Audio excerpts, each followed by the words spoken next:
Hi,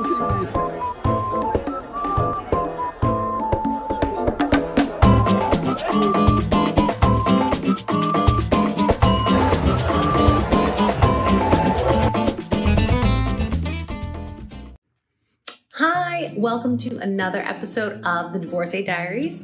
I'm Jacqueline Bell, and if you haven't been to my channel before, I am a businesswoman. I am a traveler, specifically a solo traveler. I am an educator, and a lot of my videos, all of my videos, my platform in general is about helping other women, other divorcees, whether you're a man or a woman, other travelers, other solo travelers, and everyone in between and all around with wisdom and research and guidance from all that I've gone through to help you in your circumstance, whether you're traveling, whether you are starting your own business, or whether you're going through a divorce. So I'm very passionate about sharing my knowledge and wisdom with all of you. Today, we are going to do a travel video specifically on Rio de Janeiro, which was my second stop, if for those of you who are watching, in my Latin American trip for the past couple months.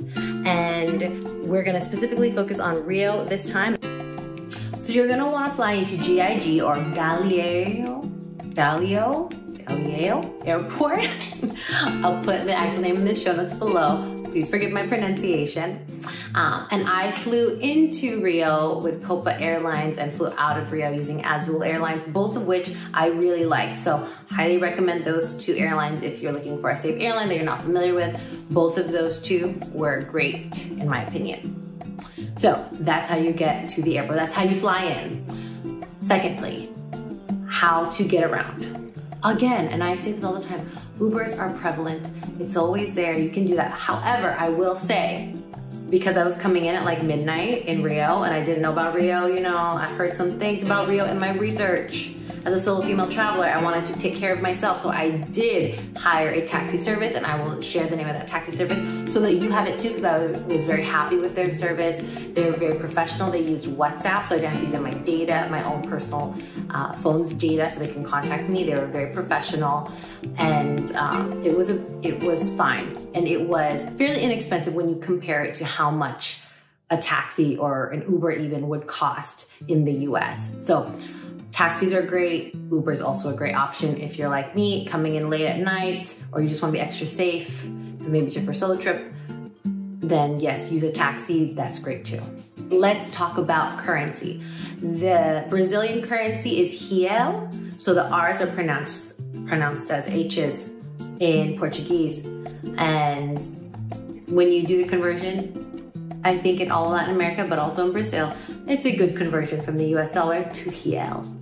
And if it's plural, it's reais. Just FYI, now you know, if you didn't know. For the most part, I had stayed at a beautiful hotel. Miramar Hotel was amazing. I highly recommend it. They're wonderful. I had a very good time there. And the rooms were very big. What I didn't love was that right behind my hotel was a favela. I mean, like a few blocks away. You could see it quite clearly, and a lot of the favelas are in the mountains. So it's interesting with Rio when you think about it in that way, where a lot of the favelas will be in these like high rises. They probably have great views in the mountains, but it's just something to be cautious of because there are a lot of people in Copacabana, Ipanema, what have you, and I wouldn't say it was the best place to stay.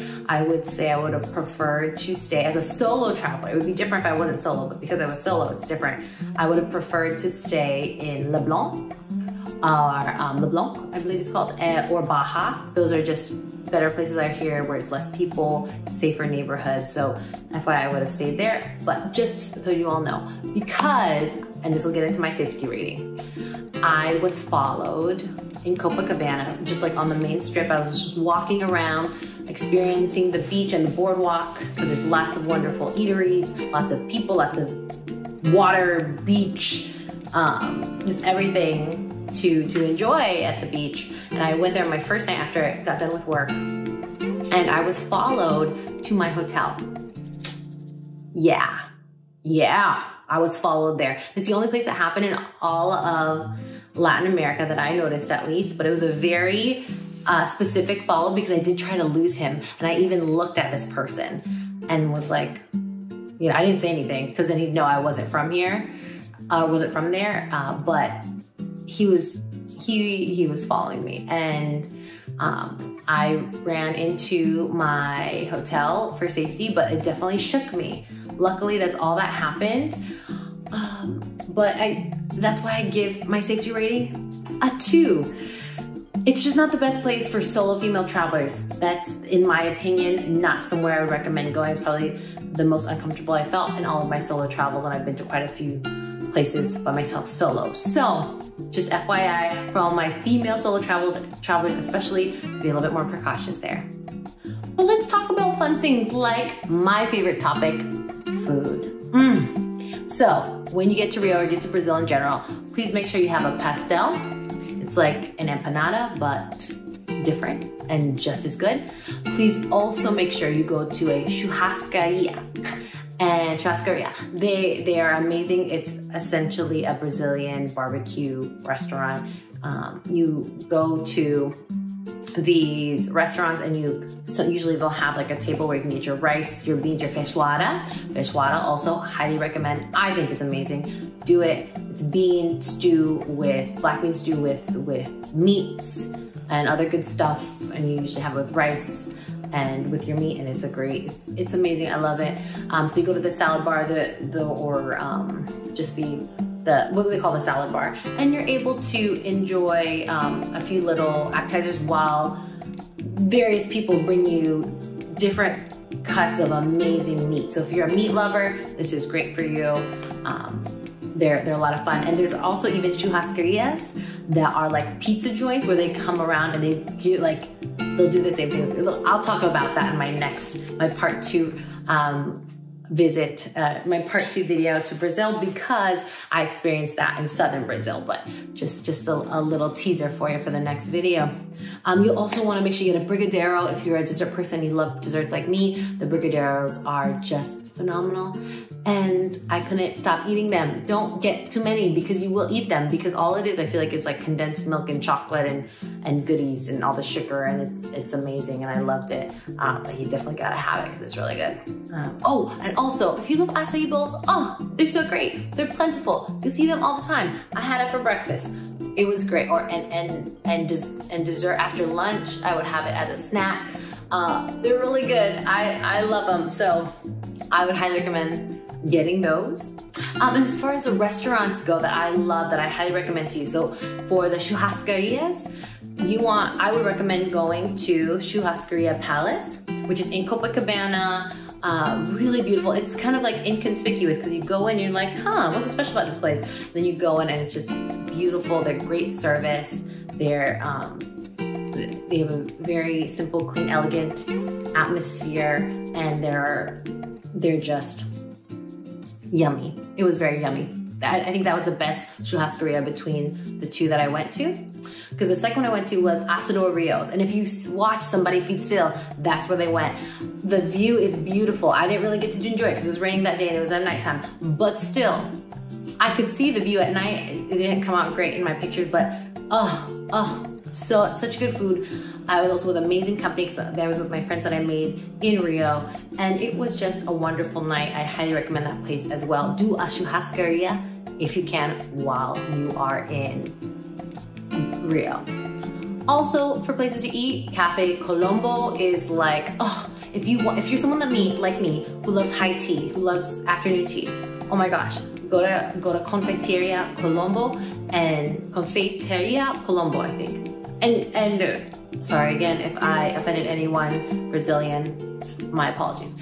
It's so good. I highly recommend it. So go to Confeitaria Colombo, also featured on Somebody Feed Phil, and in my opinion stood up to the expectation. And that's also where I got my brigadeiros that were amazing. Got a bunch of them. Again, they're actually a lot bigger than they look, but I highly recommend them. Best brigadeiros.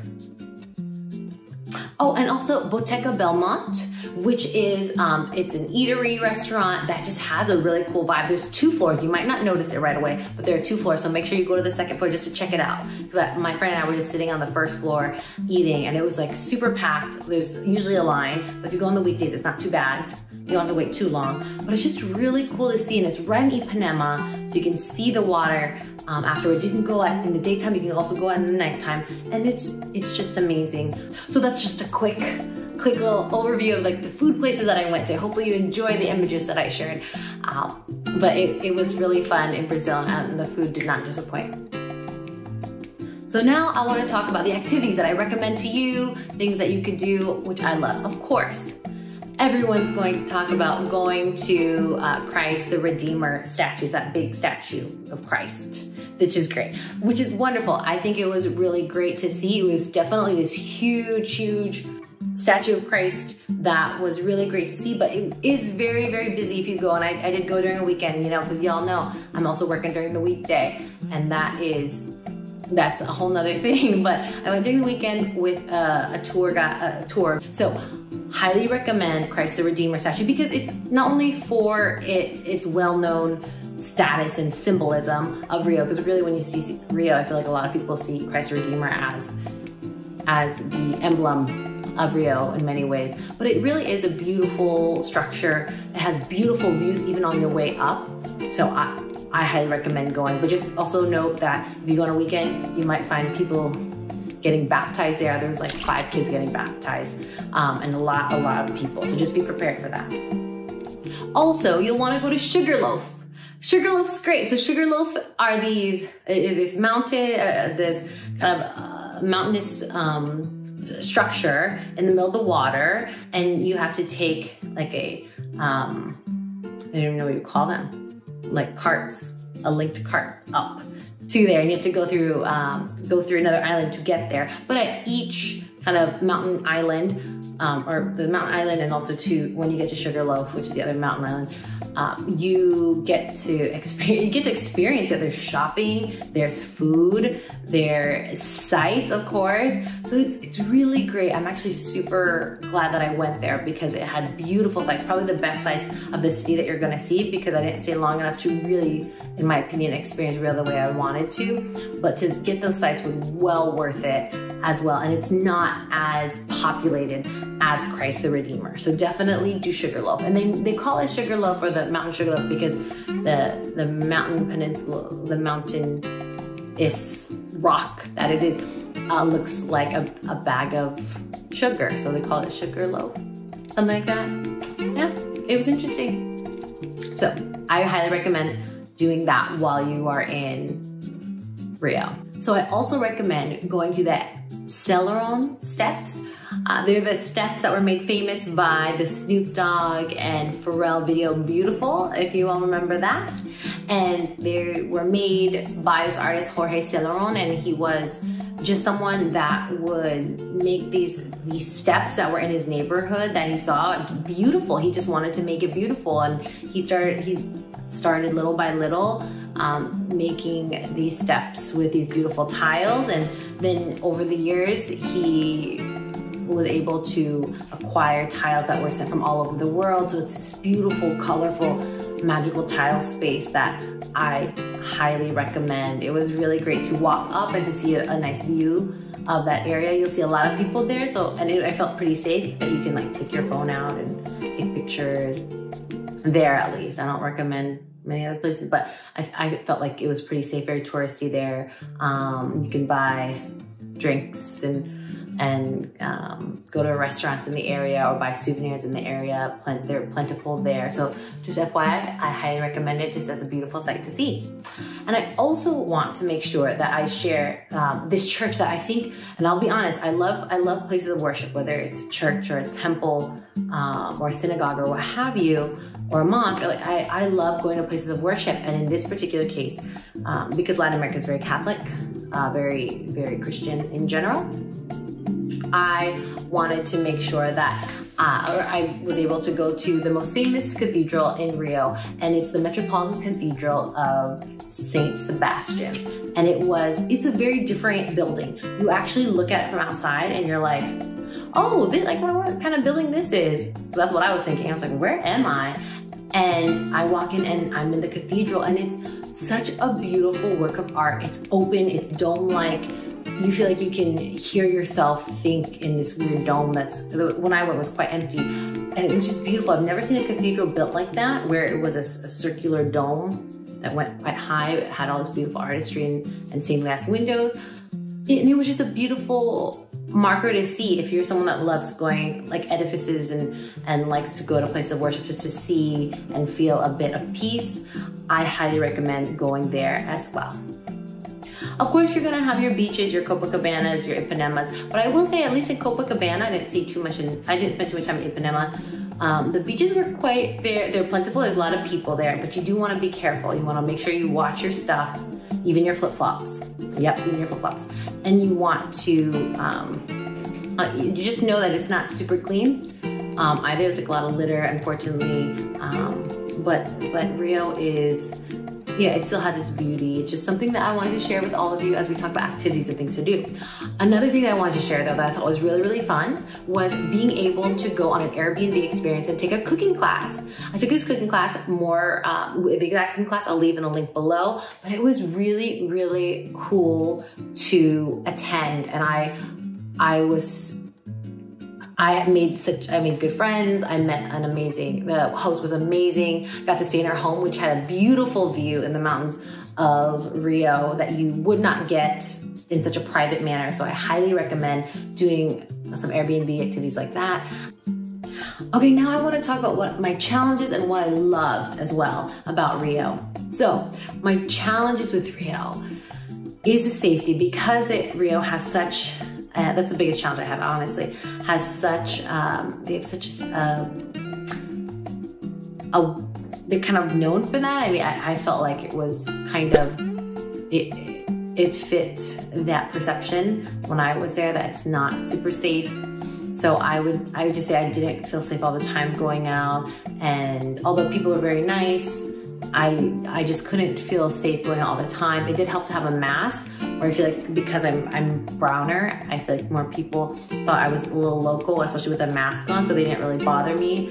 When I did start venturing out a little bit during the daytime, but during night, I don't recommend necessarily going there. So another thing, everyone speaks Portuguese in Brazil. In Rio even, unless you're like at the hotel, nobody really speaks English or Spanish, and it can be hard, but unless you're like with a tour or something, but it's not very common. And I was very surprised at that, because I thought maybe at least I can get by with my Spanish, but that's not the case in many cases. So they don't have to speak English or Spanish or any of that, but I just thought it was interesting because in all the other countries I went to, there was more English speakers that at least could talk to or at least get by with the Spanish. And because Brazil's surrounded by other Spanish countries, I thought perhaps it would have Spanish. I made the assumption that perhaps it would also have people that would know some Spanish, but that's not the case. And lastly, what was the challenge was that it was just raining a lot. That's gonna happen. It was just timing. So no worries there. I just wish that on my trip it didn't rain that much. But now let's go to lighter things that I loved about my stay in Rio. So I want to highlight two specific things. I love the food, as I already told all of you, but it's specifically what I loved mostly about Rio are two things. One being it's probably one of the most beautiful cities because it's rested in this area of mountains and beaches. Like nowhere else have I seen a place like that where you look to your left and you see this vertical wall of green, which I'm like, wow, look at just all this foliage, all this greenery and how lush it is. And they really integrate that into the city. And then you look to your right and you see the beautiful ocean and then other islands as well within the ocean. I mean, it's just gorgeous. How close you are to nature, how you can balance both the beach and the mountains. If you're like me and someone that loves the beaches and the mountains, wow, like that's paradise for you. So it was really beautiful in that way. Oh, and the second thing, I mean, I love their sweets.